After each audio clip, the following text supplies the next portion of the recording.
Hot talk میں خوش آمدید. میں ہوں اسٹیفن سیکر. عمران خان 2 سال پہلے پاکستان میں اقتدار میں آئے. عمران خان نے ملک میں کرپشن جڑ سے اکھاڑ پھینکنے اور مفاد پرست ٹولے سے نمٹنے کا وعدہ کیا. معاملات کیسے چل رہے ہیں؟ کھانے پینے کی چیزوں کی قیمتوں میں اضافہ اور کورونا وبا سے کئی پاکستانی بدتر صورتحال سے دوچار ہیں. کرپشن کے خلاف مہم سیاسی محاذ جنگ میں بدل چکی ہے. میرے آج کے مہمان ہیں سابق پاکستانی وزیر خزانہ اسحاق ڈار، جو سابق وزیر اعظم نواز شریف کے قریبی ساتھی ہیں. دونوں حضرات عمران خان کے خلاف مخالفت تیز کرنے کی کوشش کر رہے ہیں، لیکن دیکھنا ہوگا ان کی ساکھ کتنی ہے. اسحاق ڈار، ہاٹ ٹاک میں خوش آمدید. مجھے مدعو کرنے کا شکریہ. سب سے پہلے آپ کے اسٹیٹس پر بات کرتے ہیں، آپ کی قانونی حیثیت پر بات کرتے ہیں. آپ پاکستان میں مطلوب ہیں. کیا آپ عدالتی کارروائی سے بچنے کے لیے لندن میں ہیں؟ ایسا نہیں ہے. میرے خیال میں آپ کو پاکستان کی تاریخ کا علم ہونا چاہیے. پاکستان کے 73 سالوں میں جب جب آمریت رہی، کرپشن کے خلاف نعرہ لگایا گیا. موجودہ دور بھی اس سے مختلف نہیں، کیونکہ موجودہ حکومت غاضبانہ، ظالمانہ اور جوڈیشنل مارشل لا کے تحت کام کر رہی ہے. اس لیے میں ثابت کر سکتا ہوں میرے خلاف کوئی ثبوت نہیں، اور میرے پاس تمام شواہد ہیں.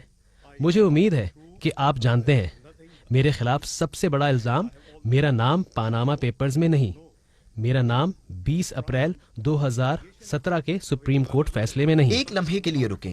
آپ کہہ رہے ہیں آپ کا نام پاناما پیپرز میں شامل نہیں تھا. 2016 میں شائع ہونے والے پاناما پیپر سے ہمیں بہت سی خوفناک چیزوں کا علم ہوا.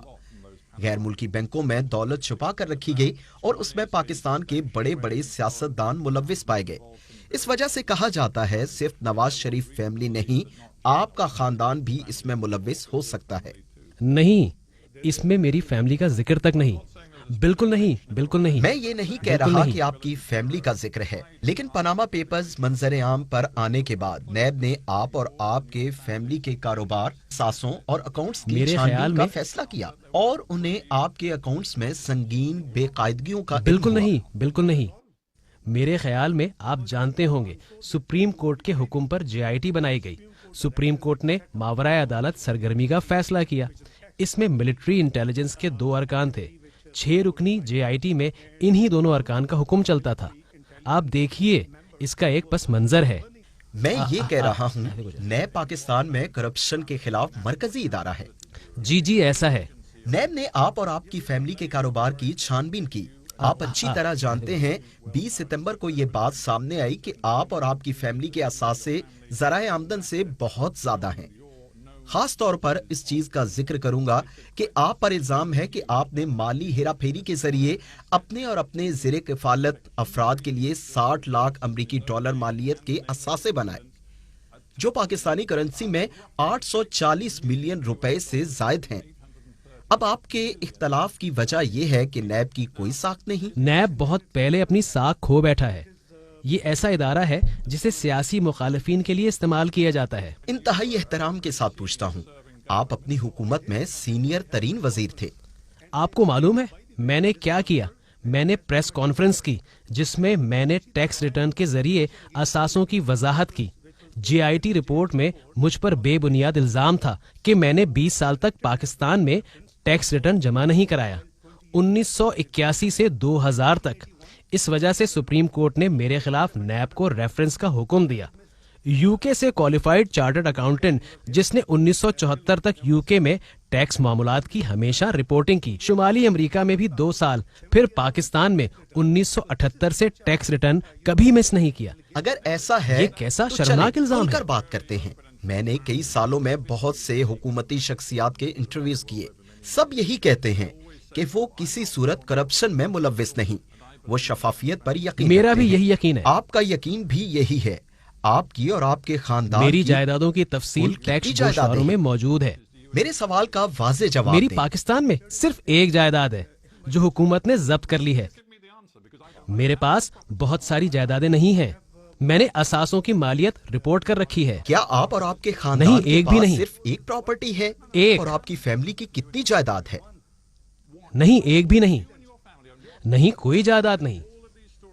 لیکن خبروں میں بتایا جاتا ہے کہ آپ کی پاکستان کے علاوہ بیرون نہیں، ملک ایک بھی نہیں۔ جائیدادیں ہیں، دبئی اور لندن سمیت، اور ہم لندن میں بیٹھے ہیں۔ کیا آپ کی یہاں لندن میں بھی کوئی جائیداد نہیں؟ میرے بچوں کا صرف ایک آپ ولا کی ہے، اور خاندان کی لندن اور دبئی میں کوئی وہ پراپرٹی وہاں نہیں۔ 17 سال سے کاروبار آپ کر نے رہے ہیں۔ کہا صرف ایک، یہ اعداد و شمار کے مطابق ہاں، سچ یہ ہے۔ بات سچ ہے، وہ بالغ ہیں، 17 سال سے کاروبار کر رہے ہیں، وہ میرے زیر کفالت نہیں۔ نیب نے آپ اور آپ کی فیملی کے اثاثوں کی چھان بین کی۔ مجھے اس میں کوئی اعتراض نہیں، ہر چیز کا جواب ہے۔ عدالت، میرے وکلا وہاں جاتے ہیں اور میں علاج کے لیے یہاں موجود ہوں۔ میرا سروائیکل کا مسئلہ ہے۔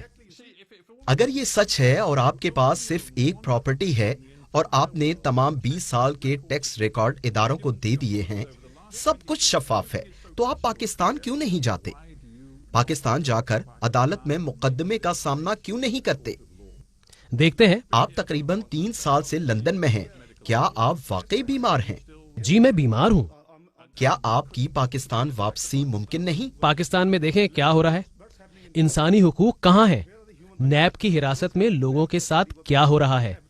نیب کی حراست میں درجنوں لوگوں کو مار دیا گیا۔ پاکستان میں کیا ہو انسانی رہا حقوق ہے؟ کی خلاف ورزی ہو آپ رہی کہہ ہے۔ رہے ہیں نیب کی حراست میں لوگوں کو مار دیا گیا؟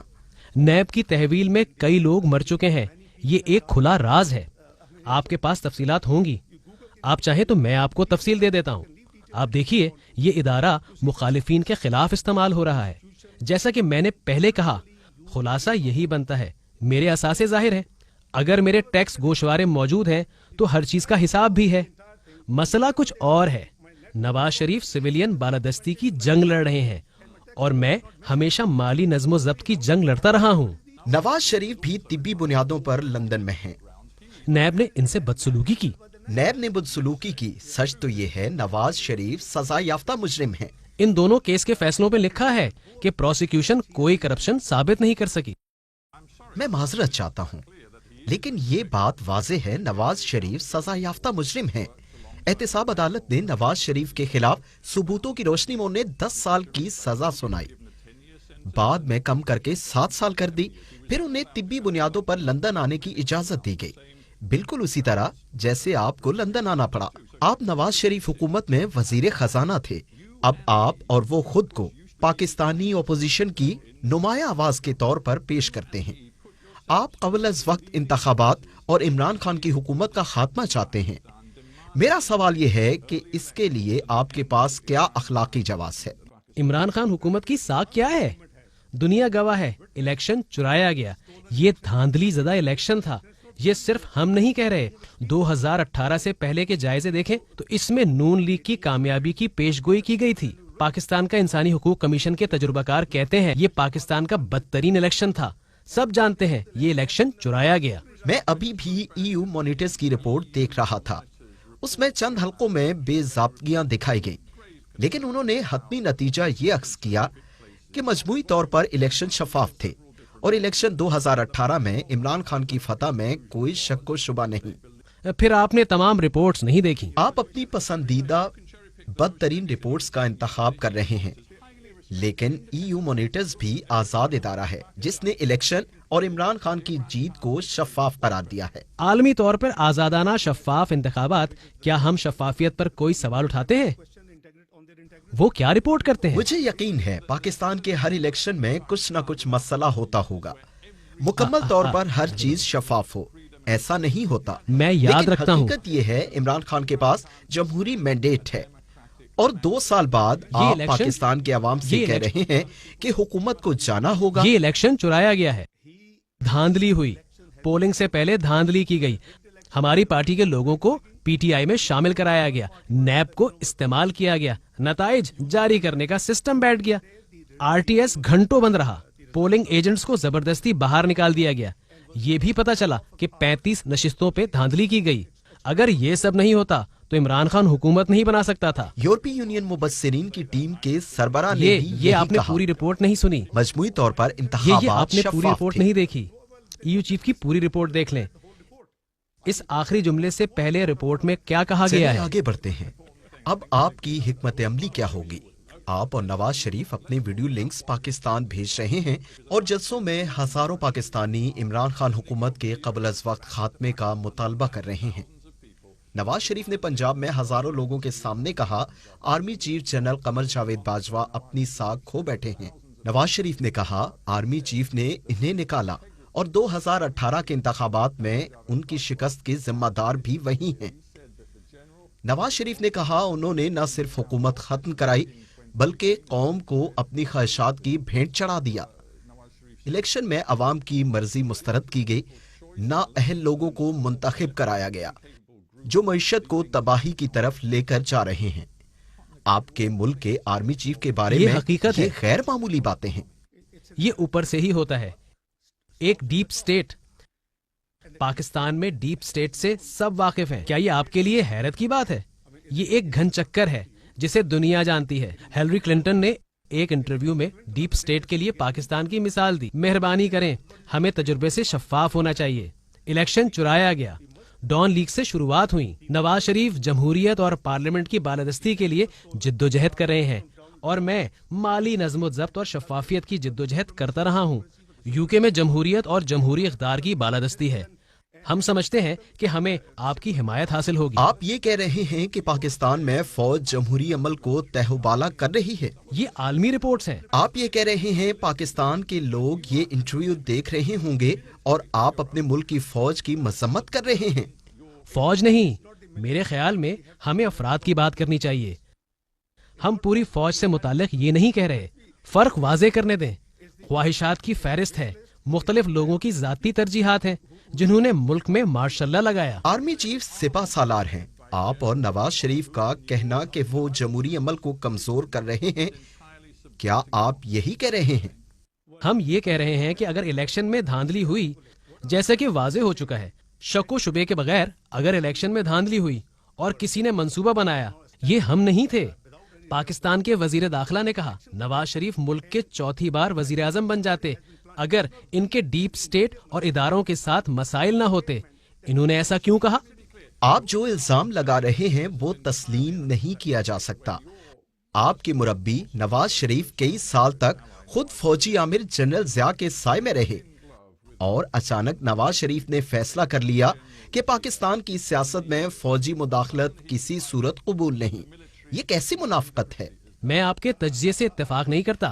یہ ایک ارتقائی مرحلہ ہے۔ ارتقائی مرحلہ؟ جب نواز شریف اقتدار میں تھے سب اچھا تھا، اب وہ حکومت میں نہیں، وہ ان کا ساتھ کیوں نہیں دے رہے؟ ایسا نہیں، وہ 3 بار وزیر اعظم رہ چکے ہیں۔ عمران خان کے وزیر داخلہ نے دنیا کو بتایا نواز شریف چوتھی بار وزیر اعظم بن جاتے اگر ان کے اسٹیبلشمنٹ کے ساتھ مسائل نہ ہوتے۔ عمران خان کی پاکستان میں اب شاید مقبولیت میں کمی آ گئی ہوگی، لیکن جب انہوں نے نواز شریف کی باتیں سنی تو عمران خان نے کہا نواز شریف کو آرمی چیف پر انگلی اٹھانے کی جرت کیسے ہوئی؟ نواز شریف نے جنرل کو پاکستان کے حالات کا ذمہ دار کیسے قرار دیا؟ نواز شریف کئی سال ایک فوجی عامر کے بوٹ پالش کرتے رہے۔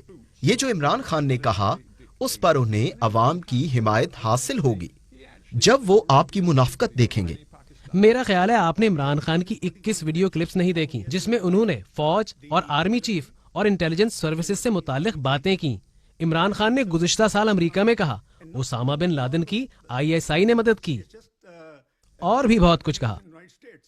عمران خان جب حکومت میں نہیں تھے تو انہوں نے 21 بار فوج کے بارے میں مختلف بیانات دیے۔ وہ طالبان خان کے نام سے مشہور ہیں۔ کیا آپ عمران خان اور ہماری کارکردگی پہ بحث کرنا چاہتے ہیں؟ کیا ہم یہاں اس لیے بیٹھے ہیں کہ کمزور جمہوریت ہے یا جزوی جمہوریت، جزوی آمریت پر بات کریں؟ پی ڈی ایم میں شامل جماعتیں قبل از وقت انتخابات کا مطالبہ کر رہی ہیں۔ عمران خان حکومت گرانا چاہتی ہیں، لیکن کئی لوگ نواز شریف کے بیانیے سے پیچھے ہٹ گئے۔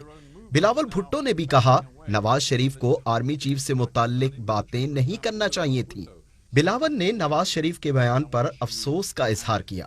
نواز شریف کی بیٹی مریم نواز نے بھی تفصیل سے وضاحت دینے کی کوشش کی کہ وہ فوج کے خلاف نہیں۔ لگتا ہے نواز شریف حد سے تجاوز کر گئے۔ یہاں کنفیوژن ہے۔ نواز شریف وزیر اعظم ہو نہ ہو، وہ فوج مخالف نہیں۔ انہوں نے چند افراد پر الزام لگائے۔ جیسا میں نے پہلے کہا شروعات اوپر سے ہوتی ہے۔ ڈان لیکس کے بارے میں آپ جانتے ہوں گے۔ FATF کا معاملہ ہوا، پاکستان گرے لسٹ میں گیا۔ ہم نے پاکستان کو FATF سے باہر نکالا۔ یہ درست ہے۔ اگر نواز شریف حلف کے خلاف جانے والی بعض مداخلت کی نشاندہی کرتے ہیں اور یہ پاکستان کے آئین میں ہو تو میں اس میں کیا خرابی؟ چلیں سیاست اور عوام کے لیے آپ کے پیغام کی بات کرتے ہیں۔ پاکستانی عوام مشکل میں ہے، کھانے پینے کی چیزوں کی قیمتوں میں اضافہ ہو رہا ہے۔ پاکستان میں کورونا کی دوسری لہر شدید ہو رہی ہے، جس کی وجہ سے معاشی مشکلات بڑھ رہی ہیں۔ ان حالات میں آپ ملک میں سیاسی عدم استحکام کی کوشش کر رہے ہیں۔ عمران خان حکومت گرا کر قبل از وقت انتخابات کا مطالبہ کر رہے ہیں، الیکشن میں دھاندلی کا شور مچا رہے ہیں، دعویٰ کر رہے ہیں کہ ملک فوج چلا رہی ہے۔ کیا آپ کا طرز عمل عوام کے لیے فائدہ مند ہے؟ آپ کو غیر جانبدار ہونا ہوگا۔ 2013 کے الیکشن ہم نے بھاری اکثریت سے جیتا، ہمیں تقریباً 2/3 اکثریت ملی۔ 2014 میں عمران خان نے 4 حلقوں میں دھاندلی پر احتجاج شروع کیا، کسی نے اس کے خلاف بات نہیں کی۔ آپ 6 سال پرانی بات کر رہے ہیں۔ عمران خان نے آپ کی حکومت کے لیے سیاسی عدم ہمارے دلوں میں استحکام پیدا عوام کا کیا۔ درد ہے پاکستان میں اور اسی مہنگائی لیے بڑھ ہم رہی آگے بڑھ رہے ہے۔ ہیں۔ آج پاکستان کے عوام کا بڑا مسئلہ ہے سیاسی عدم استحکام، جیو پولیٹیکل عدم استحکام، اور عوام حیران ہیں۔ اور نواز شریف لندن میں بیٹھ کر اپنے دل میں ان کا درد رکھتے ہیں۔ ہمارے دلوں میں عوام کا درد ہے اور اسی لیے ہم آگے بڑھ رہے ہیں۔ افراط شر کی شرح کم تھی، شرح سود کم تھا، جنوبی ایشیا میں سٹاک مارکیٹ کی کارکردگی بہترین تھی، کرنسی مستحکم تھی، جی ڈی پی کی شرح 11 سال کی بلند ترین سطح پر 5.8% تھی۔ مغربی ادارے ہماری کارکردگی کی تعریف کر رہے تھے۔ 2016 میں پرائس واٹر کوپرز کی پیشگوئی تھی کہ 2030 میں پاکستان G20 کی صف میں کھڑا ہو جائے گا، اور ہم اس سے پہلے کی کوشش کر رہے تھے۔ ہمیں یقین تھا، ہم نے ملک سے لوڈ شیڈنگ ختم کر دی تھی، ہم نے انتہا پسندی اور دہشت گردی ختم کر دی تھی، معاشی اشاریے بہتر ہو چکے تھے۔ میں آپ کی معاشی کارکردگی کو خراب نہیں کہہ رہا، یہ کسی حد تک سچ ہے۔ میں آپ سے ایک سادہ سوال کا جواب چاہتا ہوں۔ پاکستان آج جہاں کھڑا ہے، عمران کے پاس 5 سال کا مینڈیٹ ہے۔ انہوں نے الیکشن میں فتح حاصل کی۔